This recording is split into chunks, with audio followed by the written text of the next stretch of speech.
palavra, né, de Deus já vinha trazendo essa manifestação.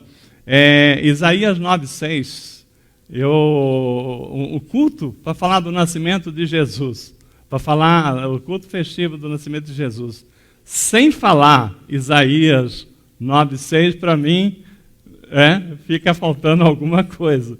O que diz Isaías 9:6, né?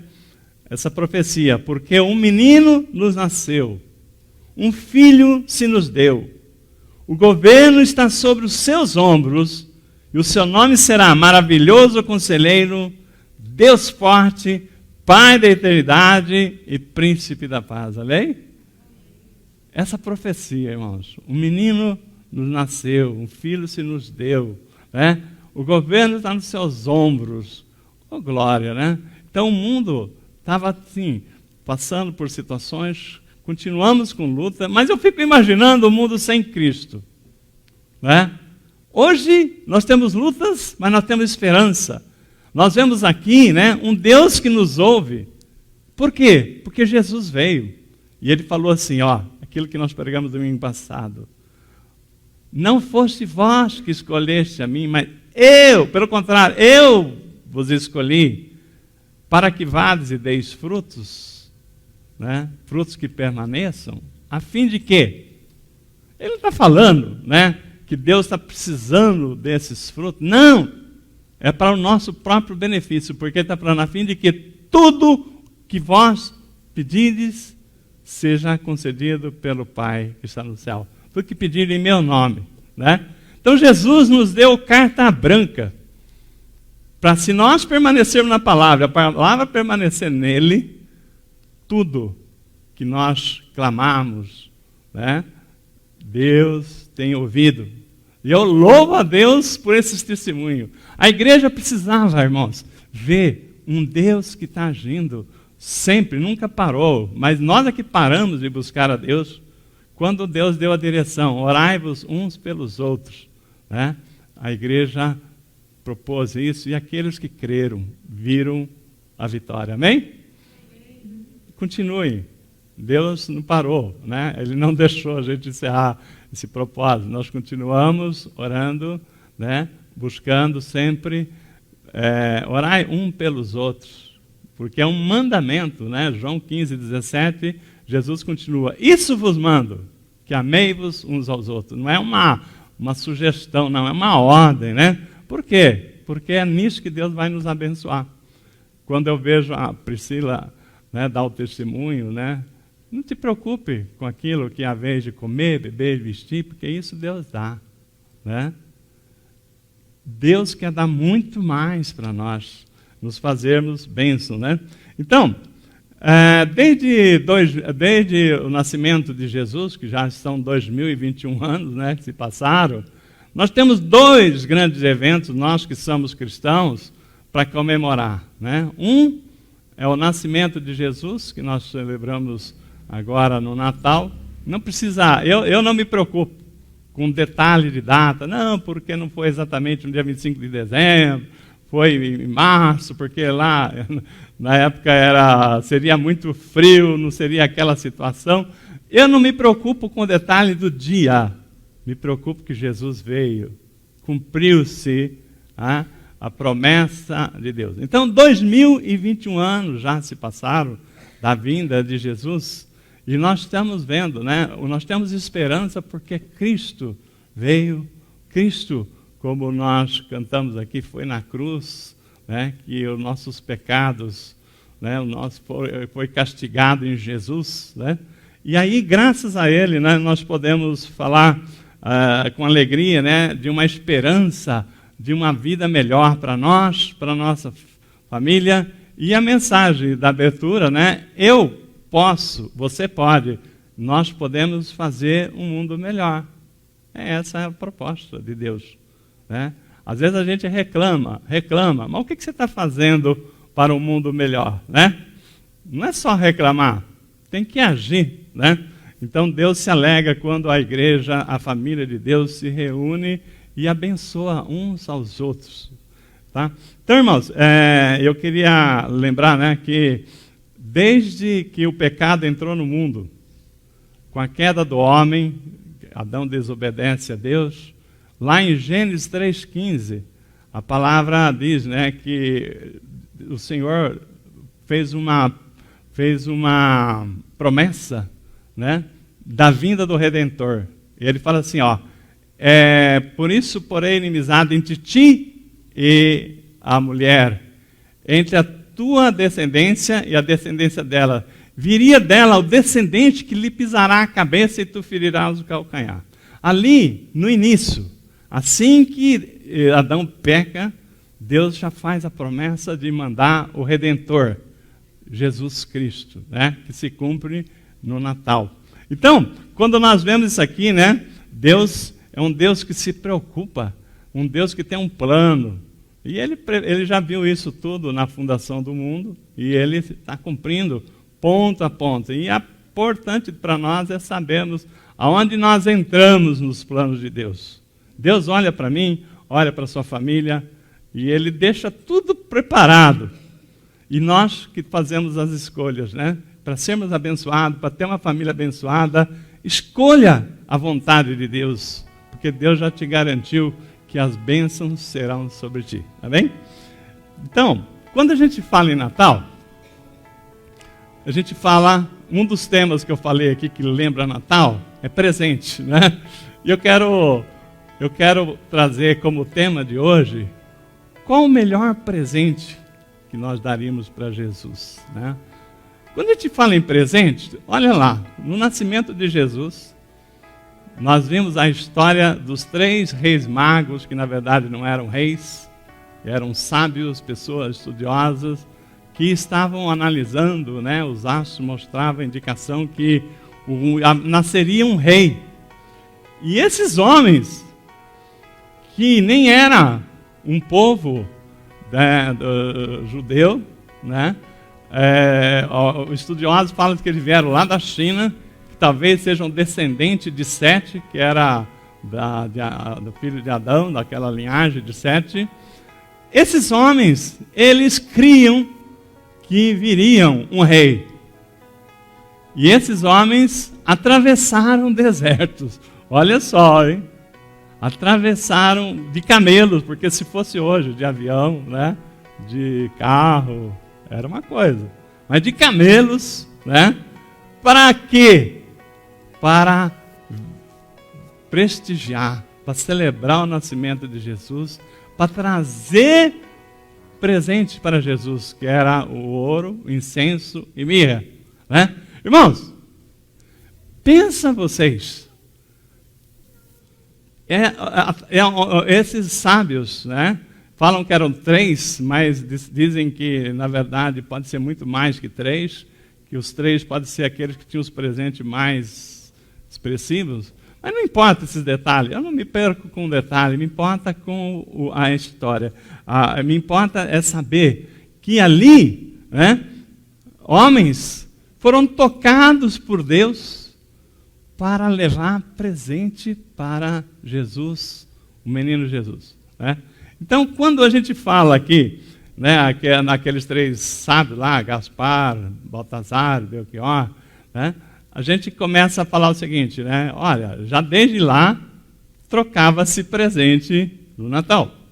Mas havia uma razão, era para celebrar o nascimento de Jesus. Então, nós temos um propósito, nós como cristãos, nós celebramos o quê? O nascimento de Jesus.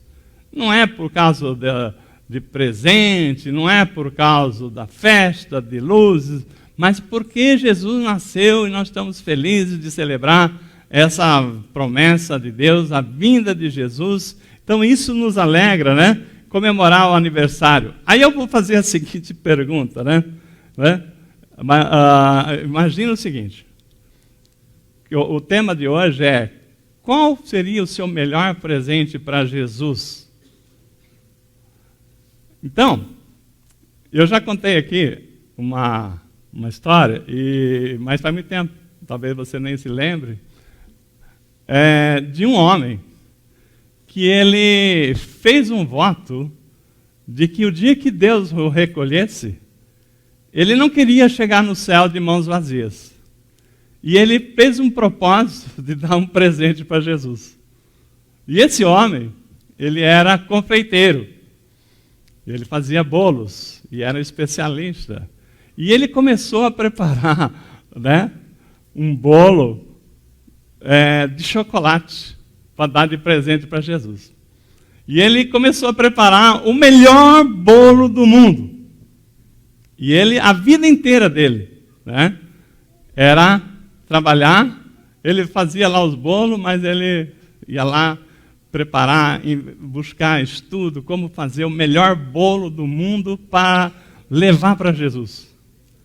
E aí chegou o dia em que chegou a hora dele ir para o céu, né? Que segundo o previsto, ele foi recolhido e ele vai lá, né? Diz que ele chega lá no céu para encontrar com Jesus e ele fala assim: Jesus, que alegria te ver. Mas a minha vida inteira eu preparei para te dar um presente, né? O presente. Aí Jesus ficou curioso, né? Nunca ninguém, né, veio de lá com um presente, né? E aí falou assim: mas o que você trouxe aí? Ele falou assim: trouxe o melhor bolo de chocolate do mundo. Aí Jesus falou assim: ei, tá, eu não gosto de chocolate. Eu não gosto. Pedro, pega esse bolo aí, você que come chocolate aí, se divirta aí, né? Irmãos, para pensar. A vida inteira, né, você trabalhando para agradar a Deus, equivocado em saber qual é a vontade de Deus. Pensa! Você, né, eu lembro aqui o irmão Antônio. O Antônio aqui é uma pessoa assim, especialista em projetos, né? Lá na empresa dele, ele desenvolveu coisas ali. Imagina o Antônio, né? Ele, com a persistência dele, ele fez coisas maravilhosas. Imagina, né, uma pessoa desse estilo assim, de criar, de inovar. Fala assim: eu vou fazer uma coisa para agradar a Deus. Mas ficar a vida inteira equivocado naquilo que agrada a Deus, não é triste? Não é frustrante, né? Você ficar a preparar e você chegar na hora, né? Falar assim: olha, Jesus, trouxe o meu melhor. E Jesus falou assim: mas como? Eu não gosto de bolo de chocolate, né? Até parece, né? Não é por acaso que lá em casa, lá quando é aniversário, né? Eu já falo: se for o meu aniversário, a Zuleika também conhece, né? Se for o meu aniversário, eu tenho o direito, como aniversariante, de pedir. Se for o de vocês, tudo bem, porque eu não como bolo de chocolate nem de fubá, né? Eu falei assim: vocês podem fazer à vontade, mas não seja por mim. Mas no meu aniversário, não vem com bolo de chocolate, não venha com bolo de fubá, porque não vai me fazer feliz. Irmãos, então nós estamos falando aqui, né, de uma situação, né, que para a gente refletir, né? Que presente você daria, o melhor presente que agradaria Jesus, que despertaria um sorriso de Jesus, né? Então, a gente precisa conhecer Deus, precisamos conhecer Jesus, saber o que agrada ao coração. E aí, vai algumas dicas que a palavra de Deus nos dá. Jesus mesmo, ele fala, né? Ele fala lá em João 4,34, assim: a minha comida é fazer a vontade do Pai, né? Ou seja, a vida dele, a minha comida, aquilo que me dá força, energia, é fazer a vontade do Pai. Quando você lê também Provérbios 23, também tem uma dica muito boa. Deus fala assim: dá-me, filho meu, o teu coração, né? Ele fala assim: e os teus olhos se agradem dos meus caminhos. Eu vou repetir. Deus fala assim.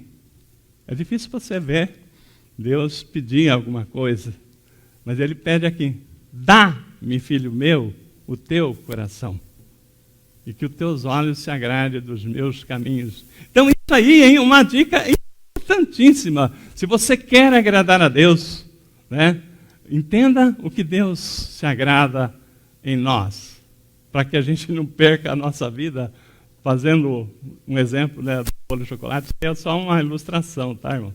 Ninguém foi no céu com bolo de chocolate, não. Mas é uma ilustração de pessoas que não conhecem a vontade de Deus.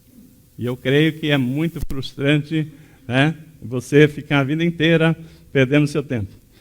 Pensa, né, num pai que ama os seus filhos. O que ele gostaria de ganhar dos filhos? Tá? Então, às vezes, o filho, lá, por causa dessa crise toda, olha, eu não vou deixar de dar nada, vou dar uma cueca para o meu pai, né? Vou dar uma camisa, né? Vou dar, de repente, um presente aqui. Mas, assim, o que mais agradaria o seu pai? O seu presente ou a sua presença? Às vezes, você é filho, às vezes você, né, fala assim, não, eu amo meu pai, né, minha mãe, meu filho e tal, e vou fazer aqui, né, às vezes, e manda uma mensagem, olha, te amo, saudade, beijos. Mas, irmãos, palavras, palavras, palavras. É importante? Sim. Mas não substitui uma atitude de você deixar o seu tempo para honrar o seu pai, se você puder, né? Honrar aquela pessoa e dar um abraço, né? Mostrar fisicamente que você se importa e não apenas, né? Quando eu falo do Pai Celeste, irmãos, Ele conhece o nosso coração. Aí não dá, né? Você pode até se sair bem com seu pai, mas Deus não, porque Ele conhece o nosso coração. Ele sabe quando nós somos verdadeiros e quando nós estamos enrolando, porque antes que a palavra chegue à boca, Ele já conhece o seu pensamento. Ele já sabe. Então, Deus não se engana. A Deus não se engana. Então, não adianta. Então, nós temos que ser sinceros. Então, nós temos que conhecer Deus. E Jesus, né? Quando nós estamos falando assim, qual o melhor presente você daria para Jesus? Aí nós temos que lembrar, né, que Jesus falava assim, olha, a minha comida, né? E Jesus gostava de comida, hein? Tá? Jesus sempre, quando a gente vê, né, uma passagem bíblica, sempre ele estava em comunhão com os discípulos, com as pessoas, comendo na casa de um, comendo na casa de outro. E Jesus fala, a minha comida é fazer a vontade do Pai. Então, quando nós estamos, assim, no centro da vontade de Deus, e eu estou agradando o coração do Pai, você não tenha dúvida que você está marcando ponto, né, para despertar um sorriso de Deus. Então, nesse dia de Natal, que nós estamos falando aqui, se coloque no lugar de um pai que está lá no asilo, que os filhos, eu não posso cuidar, colocou no asilo. Qual é a vontade desse pai? Não tenha dúvida que a vontade, o maior sonho desse pai era poder estar na sua casa, não é? De poder estar ali, perto da sua família. Então, quando nós falamos aqui, né, daquilo que agrada, nós não estamos falando de uma coisa qualquer, não. Deus também se agrada quando nós escolhemos estar com Ele. Agora eu pergunto, por que a palavra diz que Deus pede o nosso coração? Dá-me, filho meu, o teu coração. Sabe por quê? Porque no nosso coração é que nós fazemos a escolha de com quem nós queremos estar. Então, é no nosso coração que está o amor e também está, né, colocamos no coração, é onde está o teu tesouro, aí estará o teu coração. As nossas escolhas. Então, Deus quer ganhar o nosso coração, porque Ele não impôs que nós o amássemos. Ele deixou isso como uma escolha, que nós o adorássemos, que nós escolhesse Deus. Então, por isso você vê um mundo perdido de pessoas que não escolheram a Deus. Né? Pessoas que estão ainda nas trevas e não quiseram ouvir aquilo que Jesus veio anunciar, né? Trazer a oportunidade de nos tirar do reino das trevas para o reino da luz. Então, nós estamos falando aqui para vocês o seguinte, né? Deus quer uma coisa nossa. Dá-me, filho meu, o teu coração. Escolha Deus, escolha Jesus. Quem crê em Jesus, no Pai, crê também em Jesus, né? Então, nisto, nós temos que ver o seguinte, né? Não é só Deus que quer o nosso coração, você sabia? Você sabia que Satanás também quer o nosso coração? Então, aí que está. O coração do homem, ele é querido por Deus, mas também Satanás também quer o nosso coração. Só que com ideias diferentes. Deus, como Pai, Ele quer o nosso coração para que a gente possa, que Ele possa nos levar para morar com Ele na eternidade. Agora, Satanás, como já está condenado, como já não tem mais, né, não tem solução nenhuma para ele, ele quer o quê? Arrastar com ele, Satanás e seu demônio, para o inferno, quantos milhões de pessoas ele conseguir arrastar para o inferno. E como é que ele consegue isso? Quando ele convence as pessoas a entregar o seu coração para ele. Porque as pessoas, quando entregam o coração para as coisas de Satanás, nós estamos nos afastando de Deus. E aí é que mora o perigo, né? Aí é que mora o perigo. Por isso que tem um hino, né, que canta assim, né, que fala assim, mas vale um dia no centro do teu querer, que toda a minha vida sem jamais te conhecer. Tu és minha fonte, minha colheita, minha esperança. Amém? Mas vale um dia no centro do teu querer, que toda a minha vida sem jamais te conhecer. E quantas pessoas estão passando pela vida sem conhecer Jesus? Né? Então, esse hino fala o seguinte, né? Tu és minha fonte, minha colheita, a minha esperança, bem? Então, como eu disse, né, do mesmo jeito que Deus quer o nosso coração, Satanás também quer. Esse que está aí uma briga, né, de Deus, né, trabalhando para ganhar o nosso coração e Satanás, né, fazendo, né, o mundo e o fundo acontecer para poder levar aqueles que não têm Jesus, aqueles que não têm firmeza na palavra para ele, né? Então, a Bíblia fala lá em Efésios 6:11, fala assim, ó, revesti-vos de toda a armadura de Deus para poder ficar firme contra as ciladas do diabo. Então, Satanás é astuto, Satanás é ardiloso e ele usa de ciladas para pegar os crentes que não estão firmes na palavra, pessoas que não se comprometeram em entender aquilo que Deus tem cuidado, guardado. Não me interessa, depois eu vejo, né? Então, o Satanás está firme para pegar essas pessoas. E como é que o diabo opera? Né? Qual que é a estratégia dele para pegar esses crentes que não vigiam? Tá? Então, a arma do diabo, você sabia que quando nós aceitamos Jesus, né, foi uma explicação, a primeira explicação que eu tive quando eu converti, né, o pastor me falou assim, uma coisa que eu achei interessante. Imagine que isso aqui, né, é uma coisa blindada. Quando você aceita Jesus, quando você entrega a sua vida para Cristo, Ele te coloca numa condição e você fica blindado.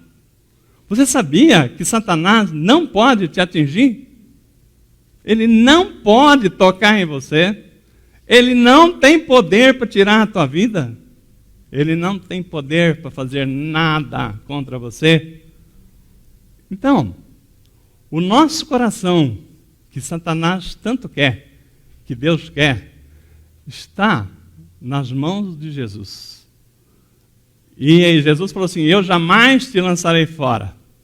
Mas como é que pode, então, tantas pessoas indo para o inferno? Pessoas que vieram para Jesus. Sabe por quê? Porque só tem uma pessoa que pode dar autorização para Satanás entrar na sua vida. É você. Somos nós. Quando nós damos legalidade para Satanás, então ele pode. Então toda essa blindagem aqui tem uma portinha, uma chave, que essa chave está na minha e na sua mão.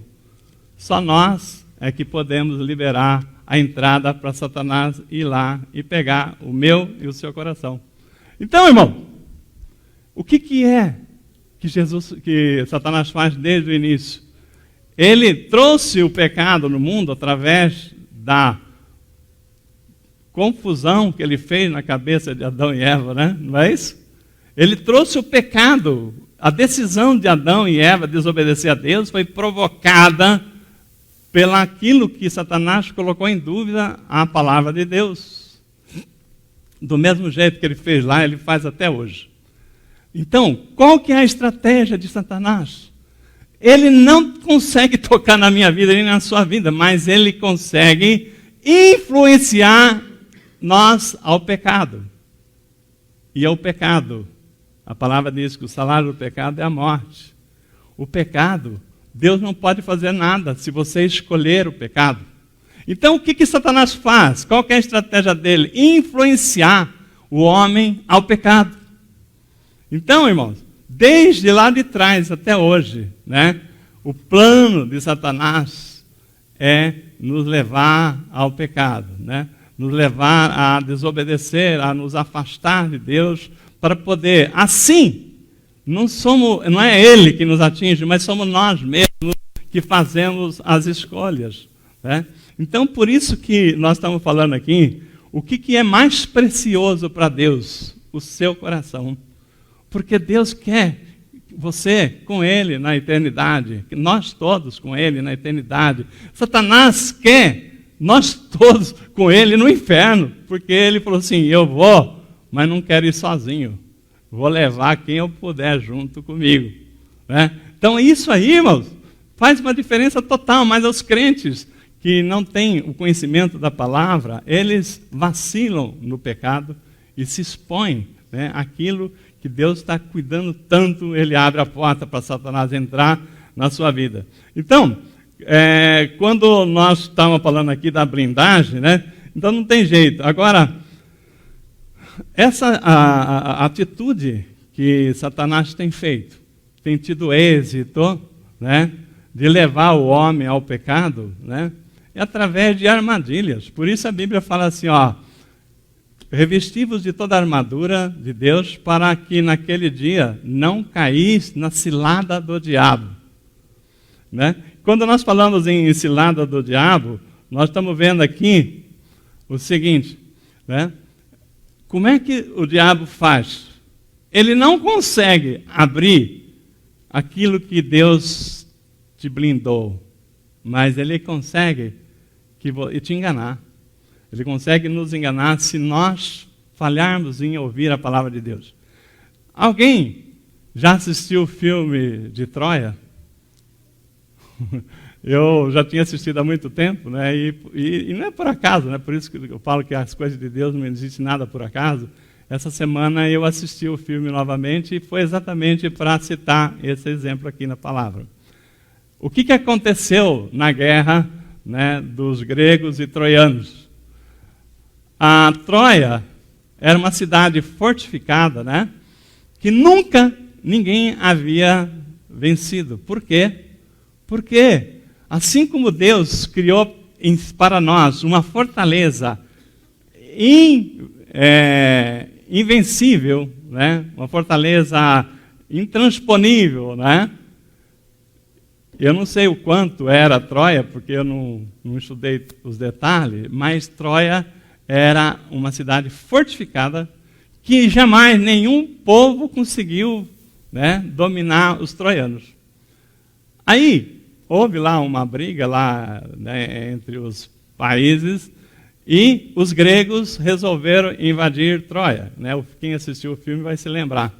E os gregos mandam 1.000 navios, 50.000 homens para invadir Troia. Aquilo ali era um exército, imagina 50.000 pessoas e uma cidade, talvez tivesse lá uns 10.000, 15.000, né? Mas a cidade era tão fortificada que os gregos levaram chumbo, né? Na época não era chumbo, era flechas e tal, mas assim, eles foram assim vencidos numa tentativa, na segunda tentativa, e eles já estavam desistindo. Eles já estavam desistindo de vencer, né, Troia, voltar para casa, porque já tinha morrido muitos gregos ali, porque os troianos estavam numa fortaleza lá que ninguém conseguia. E eles mandavam flecha incendiária, mandavam toda a estratégia que eles tinham de guerra lá, e ninguém conseguia vencer aquela fortaleza.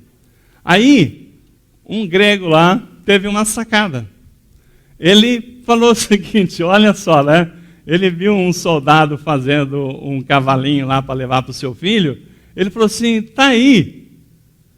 Os gregos, os troianos, acreditavam muito ali, né, em lendas de adoração aos seus deuses e tal. Ele falou assim, vamos vencê-lo por uma estratégia, né, de enganar eles. Qual foi o engano? Aqueles 50.000 soldados, deveriam ter morrido já uns 10.000 ali e tal, mas ainda tinha uns 40.000. Eles fingiram que uma peste, né, atingiu eles, e os soldados estavam todos ali fingindo de mortos por conta de uma peste, e construíram um cavalo enorme, maior, mais alto do que essa pé direito aqui da igreja, e encheram de soldados gregos, né? E colocaram ali para mostrar que eles estavam querendo adorar o Deus deles e foram mortos pela peste e ficou aquele cavalo. Né? Aí os troianos falaram assim, olha só, eles iam adorar o Deus deles, mas a peste, né? Porque eles nos invadiram, atacou eles, não tiveram nem condição de adorar o Deus deles. Vamos levar para adorar o nosso Deus, vamos levar esse cavalo para adorar. E conclusão, levaram o cavalo de Troia. Já viram falar do cavalo de Troia? Levaram aquele cavalo para dentro da fortaleza. Abriram a fortaleza. Aí, ali tinha mais de 100 soldados ali dentro.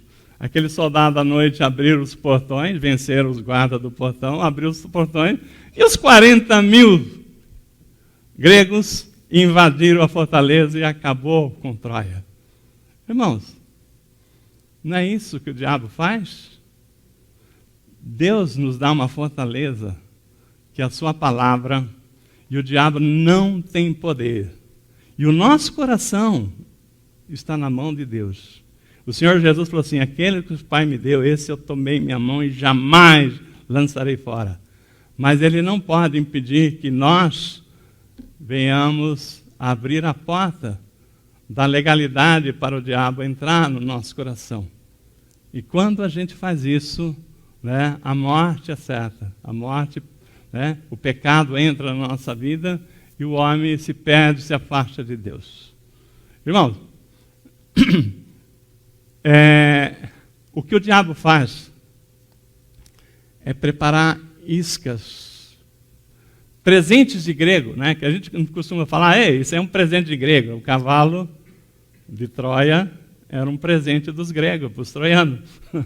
Um presente muito, muito, né, que eu não queria. Mas você sabe que o diabo prepara presentes de gregos para nós. E eu me lembro, eu sempre conto aqui a história da minha infância, que eu trabalhei na roça, na lavoura.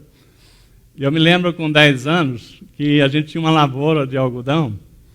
Foi uma época em que o governo estava fazendo uma campanha, porque a agricultura era, como é hoje, na época era muito forte, e é o que estava salvando o país, era a agricultura.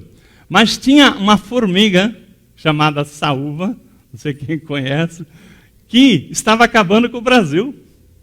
Ou seja, lançaram uma campanha assim, né, no rádio: acabe com a saúva antes que ela acabe com o Brasil. Então, nós que trabalhávamos na lavoura, tínhamos que matar formiga. E era difícil. Matar formiga é uma tarefa difícil. Por quê? Porque a formiga, ela faz o seu ninho lá do formigueiro bem fundo. Você pensa que está ali na superfície? Não. Né? Eles vão descendo e está lá. Uma cidade das formigas. Né? Está a rainha, todo mundo lá, tal.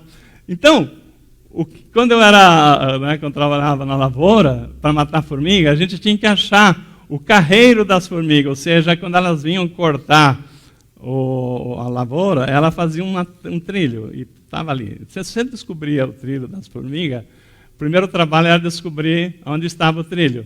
Aí, o segundo trabalho era fácil, porque tinha um veneno que chama-se isca. E a gente distribuía a isca ali na carreira das formigas, e as formigas que iam indo com a sua folhazinha ali, ela trocava a folha pela isca. E ela levava a isca aonde a gente não conseguia levar o veneno, lá no centro da cidade dela. E boom, né? Porque com a umidade do formigueiro, aquela isca, né, entrava a química e matava toda a formiga. Irmãos, eu estou falando isso porque Deus mostrou que o diabo tem preparado presentes de grego, iscas, para nós abrirmos a porta para ele, para o diabo entrar no nosso coração. E o que são essas iscas? São presentes, né, entre aspas, embalados assim com a propaganda de poder, né, riquezas, né, prazeres, né, sucesso, muitas coisas, e você vai lá e cata aquele presente, né, e leva para dentro da sua vida, para dentro da sua família, e ali nós estamos levando os presentes de grego. E tem assim, o diabo tem destruído. Por quê? Porque Deus nos deu uma blindagem, né? E Deus fala assim: dá-me, filho meu, o teu coração. E quando nós entregamos o nosso coração na mão de Deus, o diabo não pode fazer nada contra você. Ele pode fazer o que for, que nem fez com Jó, mas Deus falou assim: não pode tocar, tirar a vida de Jó. E Deus permitiu e restituiu tudo, né, que o diabo tirou. Mas eu e você podemos dar legalidade para ele entrar em nossa vida, tirar a alegria, tirar a sua paz. Irmãos, mas para finalizarmos aqui, Deus também, né, como disse, né, o diabo tem vindo para roubar, matar e destruir, mas Deus, para isso, né, vem para destruir a obra de Deus, mas para isso manifestou o Filho de Deus, para destruir as obras do diabo. Deus nos deu uma condição de criar um mundo melhor. E para finalizar aqui, eu queria contar para vocês uma historinha, né, de Natal, da menininha do vestido azul. Quem já conhece essa história aqui? Eu já falei uma vez na igreja, mas faz muito tempo. Talvez alguém vai se lembrar. Então, Jesus resolveu... Tinha uma família, né, o pai, a mãe, 5 filhos. 3 crianças, né, uma de 6, uma de 3, uma de 1 ano e pouco, e 2 já adolescentes.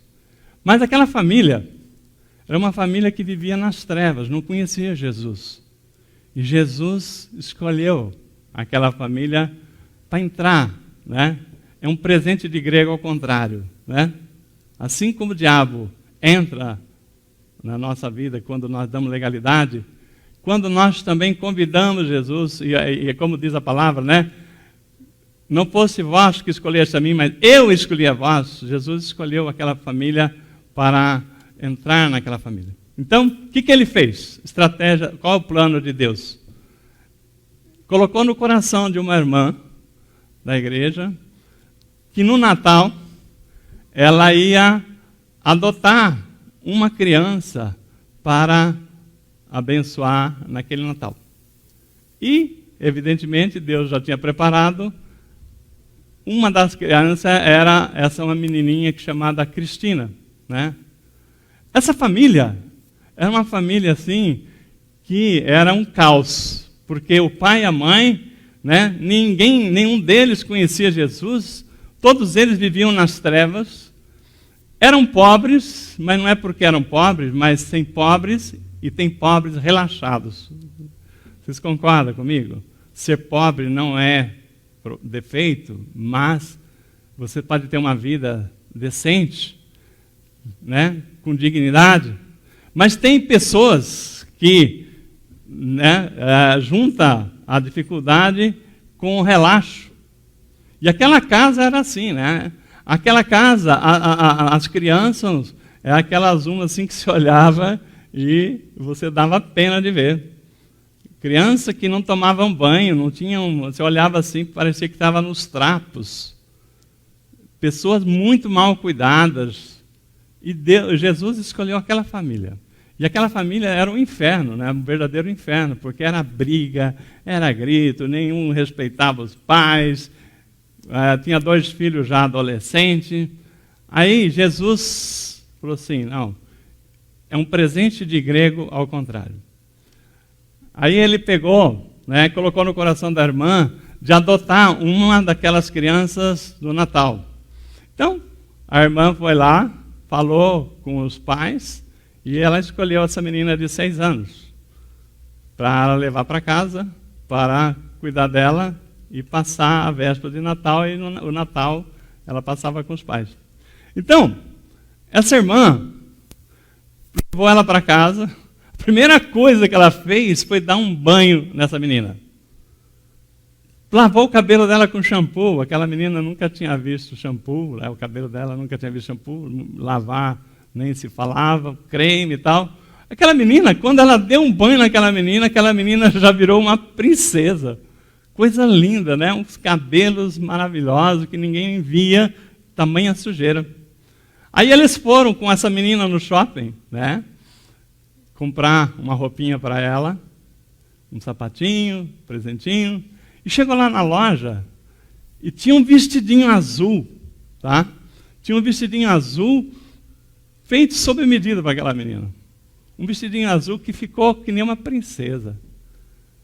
Aquela menina teve o Natal mais lindo da vida dela. Passou, né, ganhou presente, né? Aquela menina foi transformada. É como se fosse a história da Cinderela, né? De gata borralheiro, né? Para Cinderela. Então, o que aconteceu? Aquela menina se transformou. E foi um dia maravilhoso. Mas o melhor estava por vir ainda. Quando aquela menina foi entregue na casa dela, né, no Natal, no dia de Natal, causou um choque muito grande. Por quê? Aquelas famílias que viviam na sujeira, mal vestido, chega uma filha vestida como uma princesa, né, com aquele vestidinho azul, coisa linda. Incomodou os pais. A mãe, né, olhou para si e viu como ela estava, Natal, e aquela sujeira. A primeira coisa que ela fez foi ir para o banho, né? A mãe foi se cuidar, pôs todos os filhos para tomar banho, pentear o cabelo e começou, né, a colocar uma roupa melhor. Né? O pai já percebeu a transformação, achou maravilhoso. Poxa vida, eu não sabia que eu tinha uma família tão linda. Né? E aí, né, foram agradecer ao presente que deram para a filha dela e também o impacto que aquilo lhe causou naquela família. E aquela família foi tão impactada, né, que ela queria agradecer, falou assim, tem um jeito melhor para você agradecer. Nós vamos ter um culto lá na nossa igreja, né, um culto do final de ano, e você vai lá conosco. e já a família foi inteira para a igreja e aceitaram Jesus, né? Oh, glória! Então, irmãos, eu pergunto, o que aconteceu? Assim como o diabo vem e pode, né, entrar na nossa vida e colocar o pecado, e o pecado, né, nos destruir, nos afastar de Deus, também, um gesto nosso, nós podemos mudar o mundo. Não é o que você fala, mas o que você faz. Por isso que Jesus fala o seguinte: olha, uma coisa eu vos mando, amai-vos uns aos outros. Quando nós amamos, quando nós temos um gesto de amor, quando as pessoas percebem que são amadas, elas começam a amar também. Então é nisso que está a nossa missão, né? Nós somos atalaias de Deus, somos multiplicadores do amor de Deus. Então esse é o melhor presente que Jesus gostaria de ganhar. Que nós pudéssemos, assim, ajudar a que outras pessoas conhecessem, né, a beleza, né, de Deus, o amor de Deus. E nesse Natal, né, sábado que vem, é um dia festivo, você vai estar com a sua família, nós vamos só encontrar já depois do Natal. Nós temos que desejar que o Espírito Santo esteja ali, reinando, trazendo paz, que você possa lembrar dessa história da menininha do vestidinho azul, né? Lembrar que nós somos escolhidos de Deus para sermos essa menininha que vai impactar, que a nossa vida transforme vidas. Não é por acaso que está lá em Romanos 8,18, né, que a ardente expectativa da criatura espera a revelação dos filhos de Deus. O mundo aí fora, sem esperança, sem Jesus, ele quer ver testemunhos que nem foi dado aqui hoje, de um Deus que opera em nosso favor, um Deus que nos ama, um Deus que te assiste e que Ele não se esqueceu de nós. Nós é que temos esquecido dele, amém? Vamos ficar em pé para nós encerrarmos o culto e vamos...